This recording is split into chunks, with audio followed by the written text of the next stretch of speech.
Special intensive revision సర్లో చనిపోయిన వాళ్ళ ఓట్లు తీసేశారు.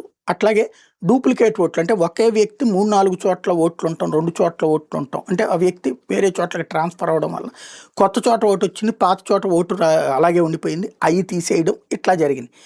అదే సందర్భంలో మిస్డ్ ఓటర్ అని ఉన్నారు. అంటే 2 సార్లు 3 సార్లు నోటీసులు ఇచ్చినా కూడా అక్కడ ఓటరే లేకపోవడం.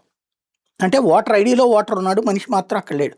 Mysterious voter or missing voter. ఈ వ్యవహారానికి సంబంధించి కీలకమైనటువంటి ఆదేశాలు ఇచ్చింది బెంగాల్లో ఎన్నికల సంఘం. త్వరలో అసెంబ్లీ ఎన్నికలు జరగనున్న పశ్చిమ బెంగాల్లో ఓటర్ల జాబితా సవరణకు సంబంధించి విపక్షాల విమర్శల నేపథ్యంలో కేంద్ర ఎన్నికల సంఘం కీలక ప్రకటన చేసింది. ఓటర్ల జాబితా ప్రత్యేక సమగ్ర సవరణ సర్వే సందర్భంగా అన్మ్యాప్డ్గా పేర్కొన్న ఓటర్లను ప్రస్తుతానికి విచారణకు పిలవద్దని జిల్లా స్థాయి ఎన్నికల అధికారిని ఈసీ ఆదేశించింది. విచారణకు రావాలంటే వాళ్ళకి అందినవన్నీ ఆటో జనరేటెడ్ నోటీసులను స్పష్టం చేసింది. 2002 నాటి ఎలక్టోరల్ రూల్స్లో సాంకేతిక సమస్యలు తలెత్తడమే ఈ గందరగోళానికి దారితీసినట్టు బెంగాల్ ముఖ్య ఎన్నికల అధికారి వెల్లడించారు. వాటి పీడిఎఫ్ వెర్షన్ని CSV ఫార్మాట్కి మార్చే క్రమంలో బూత్ అధికారులు యాప్లో లింకేజ్ వైఫల్యాలు చోటు చేసుకుని నిజానికి అన్మ్యాప్డ్గా పేర్కొన్న ఓటర్లో చాలామంది నిజమైన ఓటర్లే.